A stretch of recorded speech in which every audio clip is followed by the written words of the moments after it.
Bom dia para quem está chegando, bom dia para quem está entrando. Muito bom dia. Hum, e aí, Felipe, tranquilo?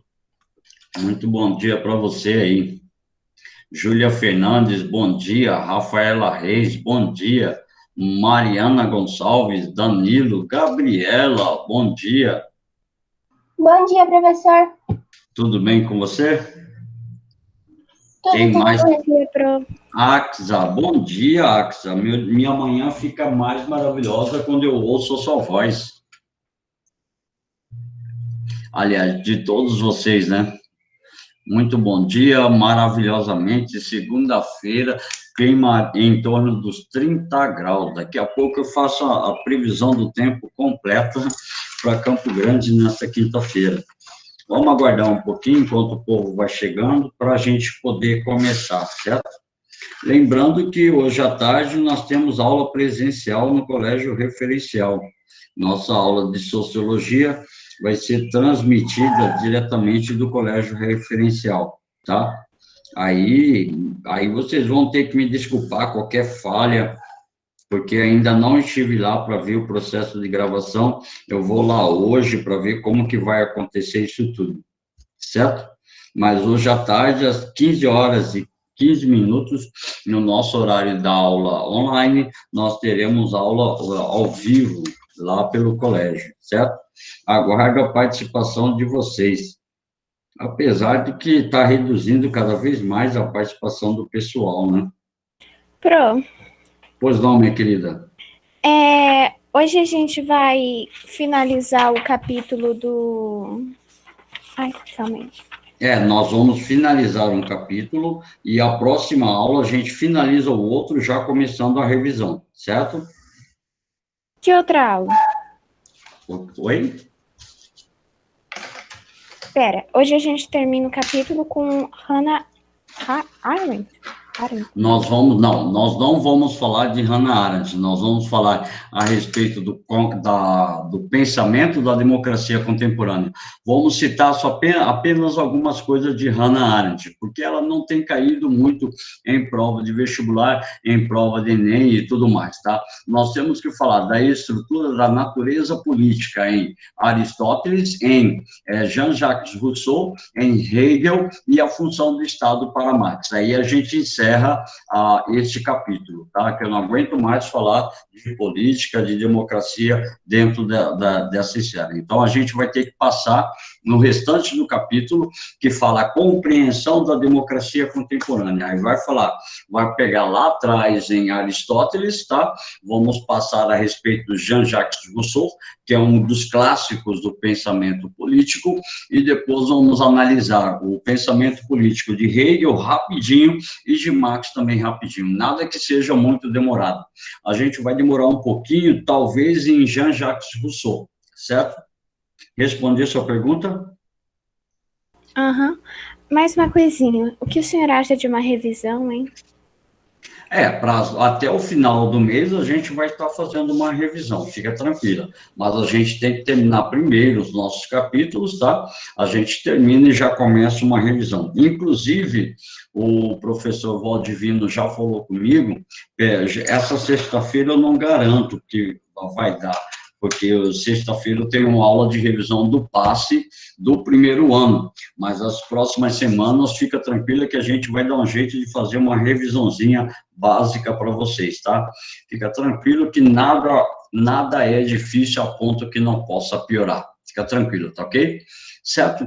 Bom, o pessoal não sei se está enrolado na aula do outro professor, o que foi, ainda temos só 37 participantes. Mesmo assim, eu começo a nossa aula, quem sabe no decorrer da aula o pessoal entra para poder participar. Certo? Então, é o seguinte, nós temos abordado diretamente as ideias a respeito da concepção do pensamento da filosofia contemporânea. E dentro dessa ideia, tá, o nosso capítulo, o nosso livro-texto, tá, a página, quem quiser acompanhar, para hoje, está a partir da página 92. Só que aí nós falamos, a nossa última aula, nós falamos a respeito de Jürgen Habermas, da questão da ação comunicativa, da ação participativa. E para você que falou, que você que pediu, a Hannah Arendt, tá? Ela tem uma postura, uma análise, o seu pensamento filosófico está ligado diretamente à compreensão dos direitos humanos e a diferença entre poder e violência. A questão é que ela critica, tá, os totalitarismos que surgiram principalmente na Europa durante a década de 30, porque ela era uma judia, e então ela sofreu as condições da perseguição dos judeus na Alemanha. Então, qual é a visão de Hannah Arendt? Que o Estado, para ser forte, ele ele não tem a necessidade de desenvolver o excesso de uso da violência. A violência, ela pode ser utilizada, mas não em excesso, como faziam os estados totalitários, como faziam os estados nazistas que surgiram. Então, a ideia primordial é estabelecer uma relação entre o poder e violência e as contribuições decisivas dos direitos humanos para limitar a condição da violência do Estado. Então, muitos estados usam a violência como um estímulo para a ação do sujeito, como a questão de Hitler, de Mussolini, Francisco Franco, tá? E Antônio Oliveira Salazar, que calcaram a formação do seu Estado em cima da estrutura da violência. Então, Hannah Arendt é uma árdua crítica deste pensamento de utilizar a violência e ferir os direitos humanos. Tanto é que ela viveu, tá, o período de formação da Carta do Direito Universal dos Direitos Humanos. Então, o que vai acontecer? Ela vai justamente, tá, criticar os regimes totalitários, os regimes ditatoriais que desrespeitam os direitos humanos. Então, ela é uma filósofa política, vamos dizer assim, dentro do contexto do século XX.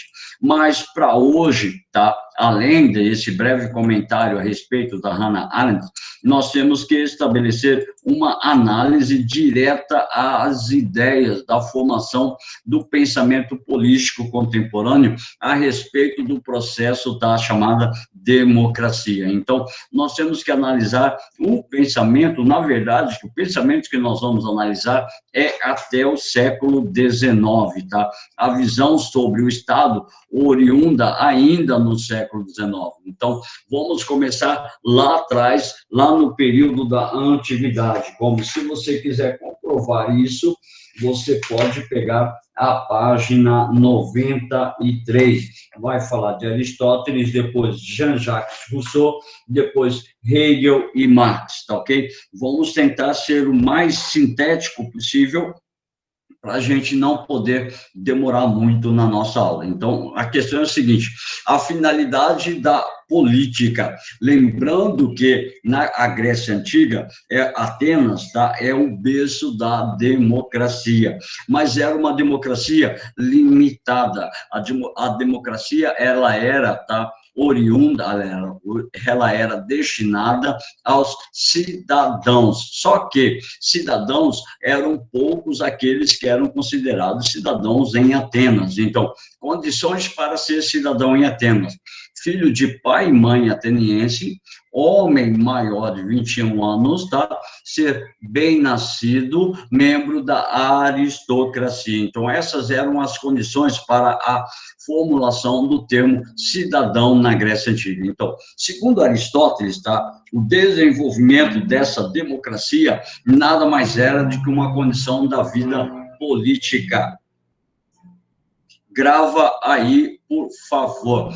Para Aristóteles, o objetivo da vida política é a felicidade. Por quê? Por que o objetivo da política é a felicidade? Porque o homem é, por natureza, um animal político, ou seja, ele nasceu para viver em sociedade, ele é um animal socialmente político, e como ele nasceu dentro desse contexto da vida em sociedade, ele busca defender os seus interesses, e defendendo os seus interesses, o objetivo máximo é a felicidade, chamada por alguns de bem. Este bem chama-se eudaimonia ou felicidade. Então, o objetivo da política, o objetivo da busca deste bem comum é obter a felicidade, que pode ser partilhável ou participável. Quando se é participável, tá? Nós falamos da democracia na relação da Grécia Antiga. Quando é partilhável, eu permito uma certa quantidade de indivíduos que vão partilhar desta felicidade. Ou, quando eu estabeleço a questão participável, eu estabeleço uma felicidade coletiva com certa qualidade, onde a quantidade, tá? Os indivíduos, eles buscam a riqueza, as honrarias. Aquele que participa, aquele que exerce diretamente a participação nesta vida política ou nessa condição da própria felicidade, ele busca o poder político. O que seria esse poder político? Seria a capacidade de defender os seus interesses coletivos e promover a felicidade a todos. Então, para Aristóteles, o caminho existem duas possibilidades do caminho. Na estrutura participável, vai levar ao princípio de justiça, a justiça participativa ou a chamada justiça distributiva. O que seria a justiça distributiva? Eu vou distribuir as funções para cada indivíduo dentro da sua capacidade. A participativa significa que todos participam das decisões públicas em busca dessa felicidade. Então, a finalidade da vida política em Aristóteles é a felicidade. Se todos os cidadãos compartilham da felicidade, nós temos a chamada justiça participativa. Dentro da justiça distributiva está, por exemplo, a ideia dos três poderes, tá?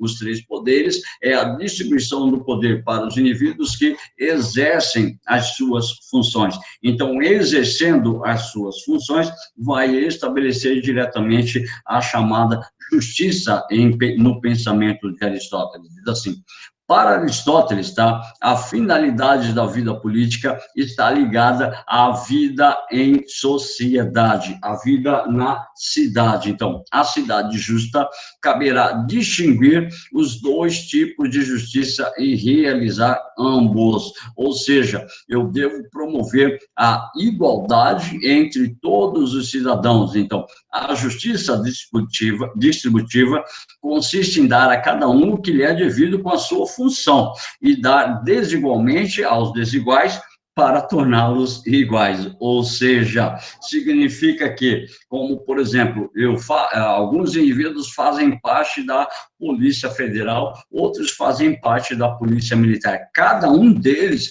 recebe aquilo que é devido em relação à sua função, sejam atribuições, sejam missões, sejam pagamento, e assim sucessivamente. Então, essa ideia está ligada diretamente à capacidade de estabelecer um princípio onde, dentro dessa busca de igualdade dos indivíduos, vai estabelecer uma relação que é desigual. Eu tenho Polícia Federal, eu tenho Polícia Militar. Quando eu promovo, tá? Quando eu distribuo a função de cada um, e essa função de cada um é bem exercida, eu os torno iguais pelo exercício da justiça. Então, somente os que não são forçados às labutas ininterruptas para a sobrevivência são capazes de uma vida plenamente humana e feliz. Ou seja, todos aqueles indivíduos que não são forçados a exercer nenhum cargo público,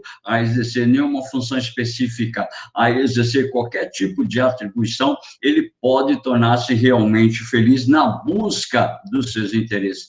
Mas, para isso, Aristóteles... Professor, Pois não? desculpa interromper, mas eu queria fazer uma pergunta. Esse conteúdo, ele cai na avaliação de amanhã já? Quem cai na avaliação de amanhã? Esse conteúdo de agora, que está passando agora. Deixa ver. Eu não lembro qual é o conteúdo. O que está na lista de conteúdo? O capítulo 7. Oi? Capítulo 7. Tá o capítulo 7? Então Isso aí. cai, né? Oi? Mas é que o senhor acabou de dar e a avaliação é amanhã. Ué, mas aí que tá, você está participando da aula, não tá? Deixa eu ver aqui, peraí, rapidinho, deixa eu ver meu conteúdo aqui, deixa eu ver só para tirar dúvida. Deixa eu ver, deixa eu pegar aqui. Eu creio que eu não coloquei, mas se eu coloquei, é conteúdo de aula, não tem por que reclamar. Deixa eu ver aqui, rapidinho, deixa eu pegar aqui, cadê? Achei. Deixa eu ver. Deixa eu ver, achei qual é a questão. É filosofia, certo? Tá, filosofia, deixa eu ver aqui. Segundo ano, tá, o capítulo 7, período contemporâneo. Esquece, não, cai só a parte anterior, tá ok? A aula de hoje não. Vai cair Michel Foucault, que nós vimos, tá? Vai cair Habermas, que nós vimos na última aula, e Max Scheler, que está no início da aula. Então, fica tranquilo que a aula de hoje não cai, certo? Respondi? Ok, professor, obrigado. Obrigada. Tranquilo. Oi? Obrigada. Tranquilo. Então, é só até a aula anterior, tá? Aí eu pensei justamente nisso, que tem gente que não gosta de ter aula num dia e prova no outro. Aí eu deixei só o conteúdo anterior, tá ok? Fica sossegado. E também tem outra, né? Se eu tivesse conseguido terminar todo o capítulo, eu colocaria todo o capítulo. Então, fica tranquilo, tá? A aula de hoje não cai na prova de amanhã. Olha que maravilha. Fica muito fácil, ainda mais vocês que têm acesso, tá, à internet para fazer a prova é complicado. Então, segundo o pensamento de Aristóteles, somente na cidade boa e justa os homens podem ser bons e justos, e somente os homens bons e justos são capazes de instituir uma cidade justa. Então, vem aí a ideia do pensamento de Aristóteles em relação à forma de governo e a forma degenerada desse governo. Ele diz assim que, para ser uma sociedade justa, eu tenho três formas de governo e tenho a degeneração dessa forma de governo. O que seria a degeneração da forma de governo? Seria a oposição. Então, nós temos três formas: a monarquia, a aristocracia e a democracia. Seriam as chamadas formas puras de governo. A monarquia, sabemos, todo mundo sabe, tá? Que o governo de um só, a aristocracia, o chamado governo dos melhores, aqui baseada principalmente na condição da renda, e a democracia, onde nós temos um governo de muitos. Então, cada um desenvolve uma virtude, a unidade, a qualidade e a liberdade. Agora, a forma de degeneração, da monarquia é a tirania. Então, quando você coloca um indivíduo no poder e concentra o poder nesse indivíduo, ele pode tornar-se um tirano. A aristocracia, quando você coloca um grupo desses melhores no poder, pode tornar-se uma oligarquia. Como vocês, alunos de segundo ano, já estudaram em história esse ano a República das Oligarquias do Brasil, ou chamada República do Café com Leite. Vocês viram que há um abuso do poder, há uma situação de deturpação do poder. E na democracia, o governo de muitos, nós temos o princípio da liberdade, que pode conduzir à demagogia. O que seria essa demagogia? É típico daqueles candidatos que, por exemplo, nas vésperas da eleição, fazem 1001 propostas e acabam não executando nada. Ou o indivíduo chega ao governo, chega à presidência, chega ao seu cargo e também não exerce um governo adequado, ele apenas estabelece argumentos, falas, visões e visões acerca da política, sem estabelecer um controle adequado da estrutura do governo. Então, três formas de governo, segundo Aristóteles, as formas puras: a monarquia, a aristocracia e a democracia. Aí vem uma pergunta de caráter fundamental. E a pergunta é: o Brasil é um Estado democrático, sim ou não? Por favor, quem puder, responda. Sim? Tá, o que caracteriza a democracia do Brasil? voto direto e secreto? Isso é um dos fatores da democracia no Brasil, mas o que vai caracterizar essencialmente a democracia no Brasil é a livre ou a condição da liberdade de escolha e também liberdade de participação política. Mas como é gigantesca a população brasileira, nós não temos uma democracia direta. A nossa democracia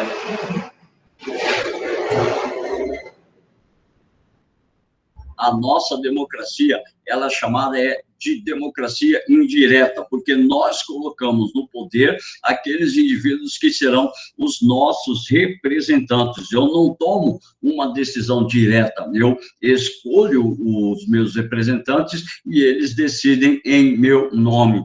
É o que nós vamos fazer a semana que vem nas eleições para prefeito e vereadores, são eles que estão sob o meu mandato, tá ok? Ou seja, o governo dele é estabelecido pela minha capacidade de escolha, então ele vai lá para representar as minhas relações. Então, essa era o fundamento do pensamento de Aristóteles. Segundo o pensamento de Aristóteles, então, a democracia é um caminho adequado para se fazer uma boa administração dentro do país. E o objetivo da política é a felicidade de todos dentro da sociedade.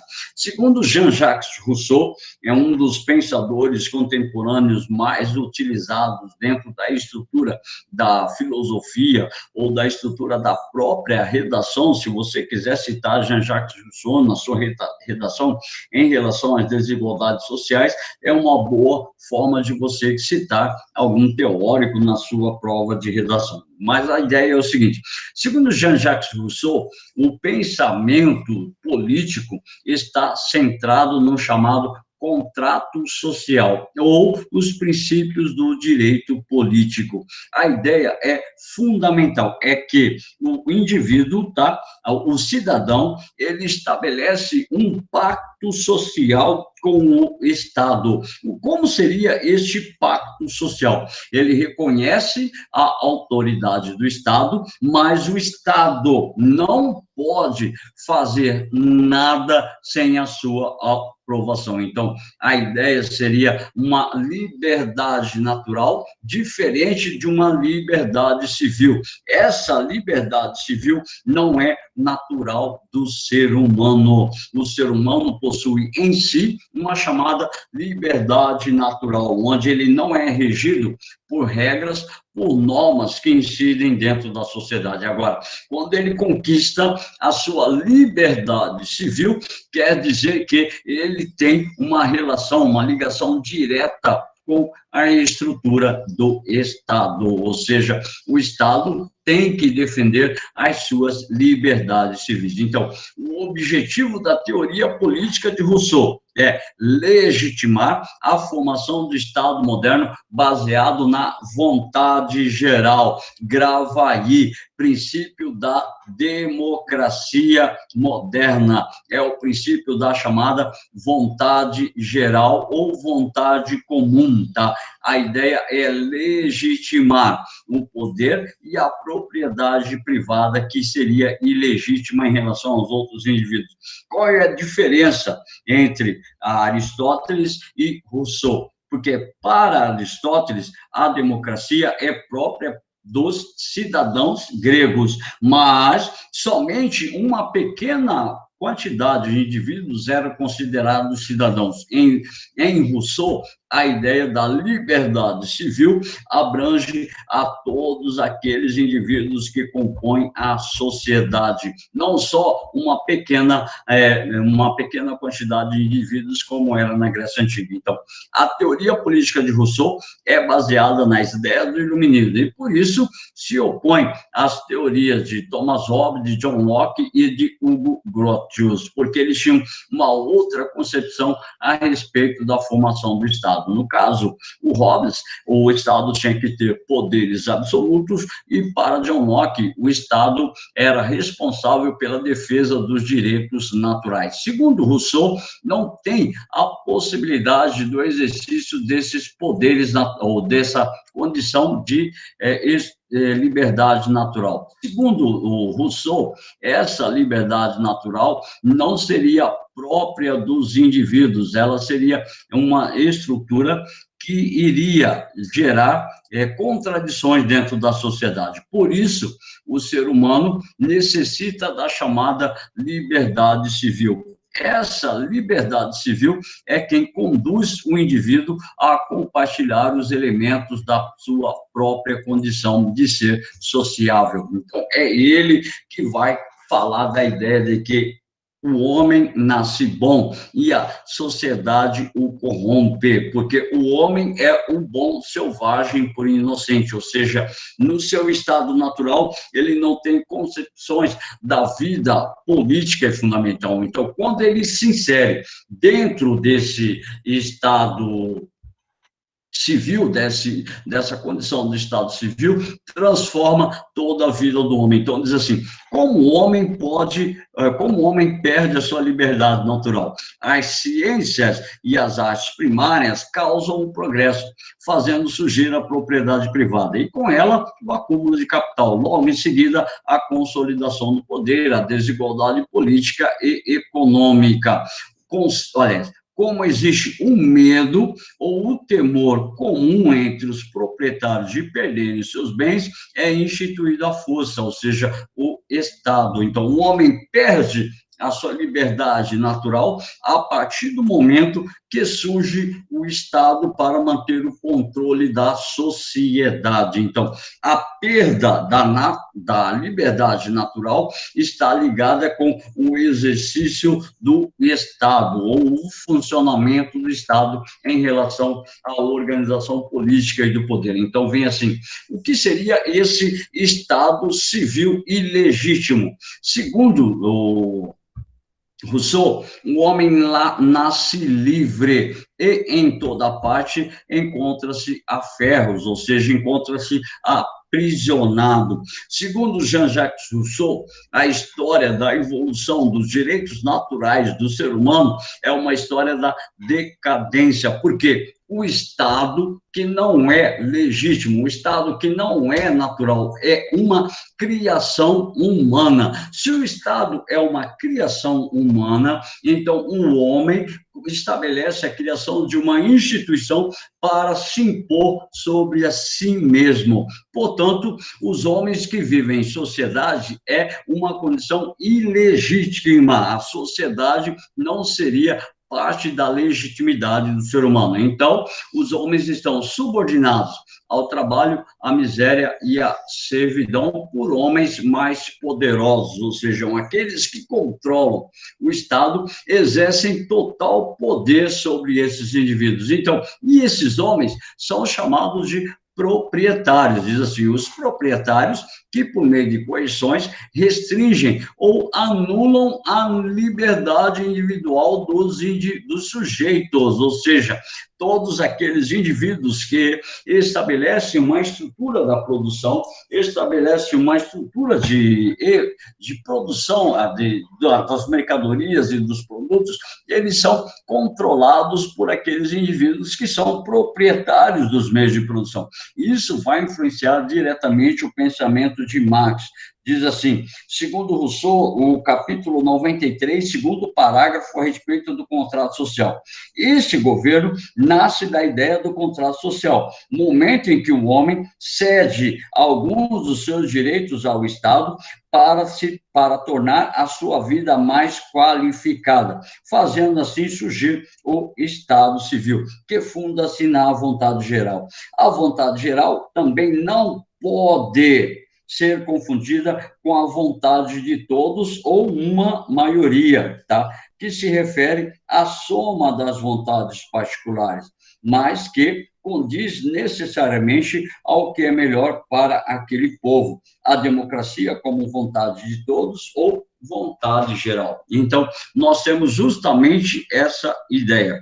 O que seria, então, a vontade geral? Seria a ideia em que ou todos, ou grande parte dos indivíduos pensam da mesma forma, da mesma maneira, e não uma simples escolha da maioria. Então, essa vontade geral está embutida justamente nessas ideias de estabelecer um Estado legítimo. Então, o que seria o Estado legítimo para Jean-Jacques Rousseau? É o Estado que funda-se na vontade geral. Portanto, seria a própria condição do povo, é o próprio povo, tem como função garantir o bem-estar social. Então, se o Estado promove o bem-estar social, se o Estado promove o livre acesso à propriedade privada, se o Estado promove a defesa das liberdades individuais, segundo Rousseau, nós podemos chamar da estrutura de um Estado que é legítimo.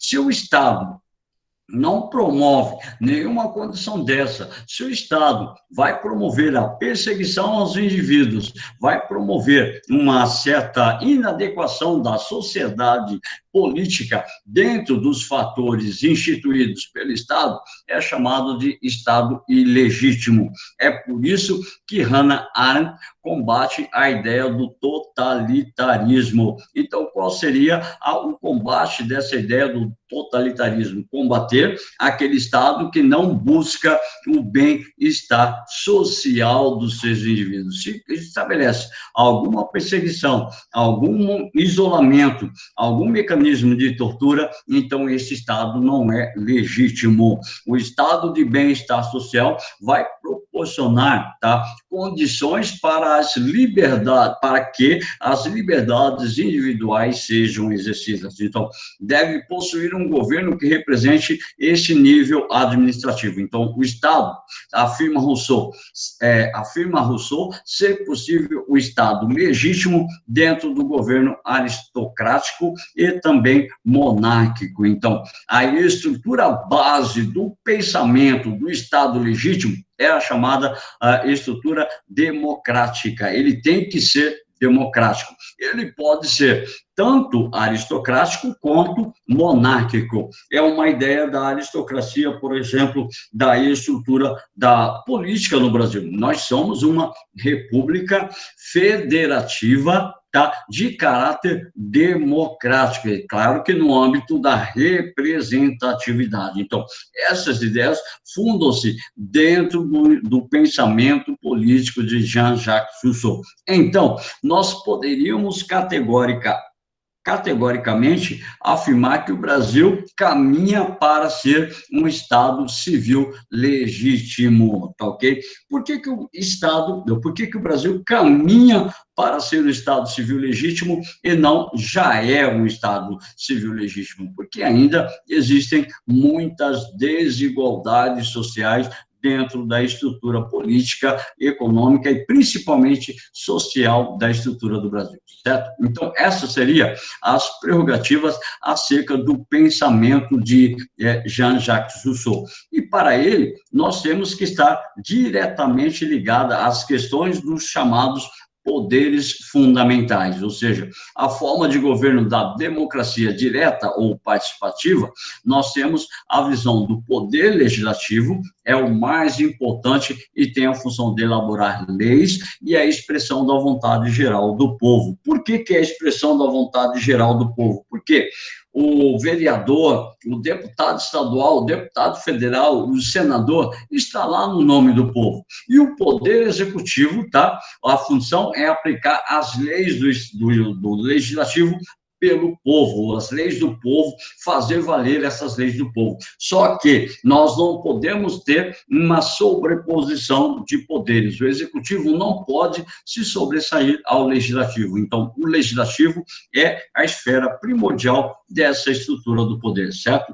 Atenção, os membros do executivo são uma espécie de subpoder do legislativo. Nesse sentido, o Estado é a vontade geral, expressa pelo poder legislativo. O governo é a força. Boa. deixa passar o avião por aqui, é a força expressa pelo Poder Executivo. Isso quer dizer o seguinte, que, por exemplo, o presidente da República, ele representa o governo, tá? O grupo de pessoas que vão administrar o Estado, tá? O Poder Legislativo é o que representa a vontade do povo. Então, quando é lançado alguma lei, alguma norma, alguma regra, é lançada sempre em nome do povo, certo? Então, essa seria a ideia de Jean-Jacques Rousseau a respeito da estrutura política ou da democracia moderna. Lá no século XVIII, transição para o século XIX, tá? George William Hegel, ou simplesmente Hegel, para ficar mais fácil, tá? O pensamento da filosofia política dele é uma revisão dos conceitos da antiguidade e também dos conceitos oriundos dos pensadores iluministas, portanto, diz assim, contra a concepção liberal de Estado. Segundo ele, o Estado não pode ser liberal demais, porque ele poderá perder o poder. Então, o Estado não é, aquilo que o Estado não é uma simples soma de vários indivíduos, porque envolve diversas outras considerações, então, formado a partir da vontade dos indivíduos. Aí ele retoma o conceito da vontade geral de Jean-Jacques Rousseau. E para ele, o Estado é fruto de um contrato, ou seja, quando você nasce, você está submetida ao controle do poder do Estado que vai exercer sobre você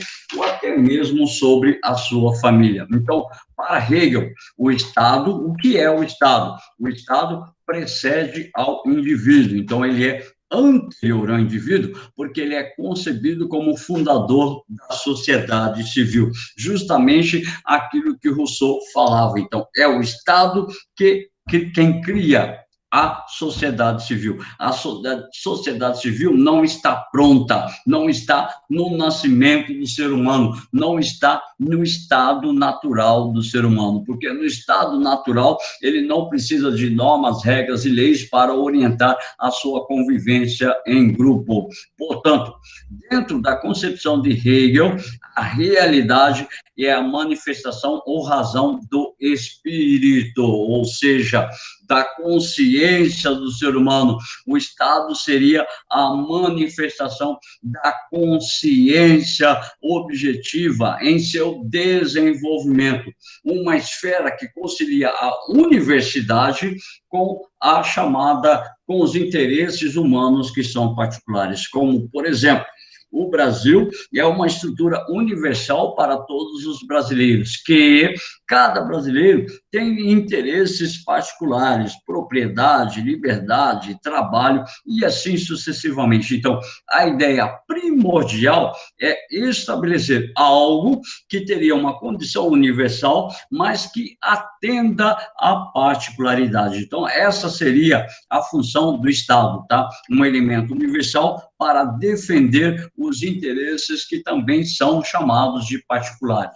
Sendo uma manifestação da razão, o Estado possui uma universidade que está acima da soma dos interesses individuais. Então, é justamente essa ideia. Se o Estado tem que defender os interesses da população, mas o interesse do Estado está acima de qualquer interesse individual. Então, quando o presidente da República chega, tá, ao controle do Estado, chega ao controle do governo, então ele não pode defender os seus interesses, ele tem que defender os interesses da coletividade, ou chamados interesses do Estado. Então, basicamente, para Hegel, a visão dele a respeito do Estado é uma continuação da visão de Rousseau a respeito disso. Então, o Estado funda-se na vontade geral, o Estado é uma construção da consciência dos indivíduos, daí a fenomenologia, daí a ideia do fenômeno, tá ok? Então, o Estado está acima da soma desses interesses que são individuais, certo? E, para fechar, é muito rápido. Para Karl Marx é o seguinte: o Estado é um mecanismo de manutenção da classe dominante. Pronto, acabou. Segundo Marx, tá? Ou segundo Karl Marx, a ideia é justamente essa: o poder da classe dominante, ou seja, o poder da burguesia, é representado pelo Estado. Dá uma olhada na nossa projeção que diz assim: o Estado como produto e instrumento da classe dominante. Portanto, a classe dominante apoia-se no Estado para manter o controle da classe trabalhadora. Segundo o pensamento de Marx, a sociedade humana primitiva era uma sociedade sem classes e sem eram exercidas pelo controle dos membros da sociedade, ou seja, o chefe exercia o controle, tá? Os mais antigos exerciam o controle e estabeleciam a visão direta a respeito da sociedade. Aí vem essa ideia. Em algum ponto do desenvolvimento histórico das sociedades, algumas daquelas funções administrativas tornaram-se privativas de um grupo separado de pessoas que tinham força para impor as normas e a organização da vida coletiva. Assim, através desse núcleo de pessoas, teria surgido o Estado. Traduzindo, aquele que controla a produção criou o Estado para oficializar o seu poder sobre aqueles que realizam a produção. Só para a gente fechar a ideia de Karl Marx, assim, o Estado nem sempre existiu, tá? O Estado surgiu quando um determinado estágio do desenvolvimento econômico surgiu as desigualdades das classes sociais. Então, o Estado seria uma instituição de legitimação dessas desigualdades das classes sociais.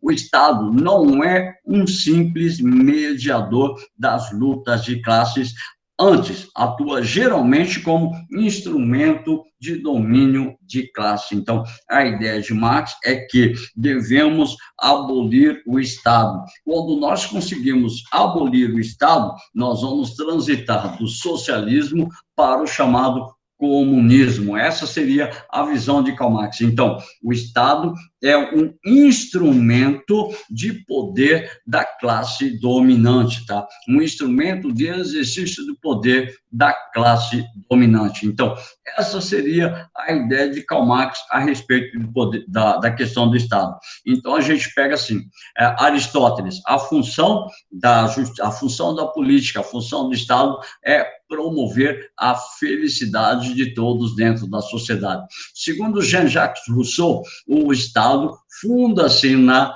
vontade geral, ou seja, o princípio da democracia moderna, tá? Segundo Hegel, o Estado é uma formulação do processo da consciência humana. E segundo Karl Marx, o Estado é um instrumento de exercício de poder da classe dominante, certo? Aqui a gente encerra basicamente, tá, o nosso capítulo 7. Os exercícios do capítulo 7 eu vou deixar como tarefa para vocês, mas a questão é o seguinte: como nós estamos numa semana de avaliação, vocês não fazem tarefa, então eu vou deixar os exercícios do livro-texto para quando você tiver um tempo vago, fazer como uma atividade de tarefa na sua aula, certo? Agora, eu preciso do nome, sobrenome e a turma para eu poder fazer a chamada de vocês.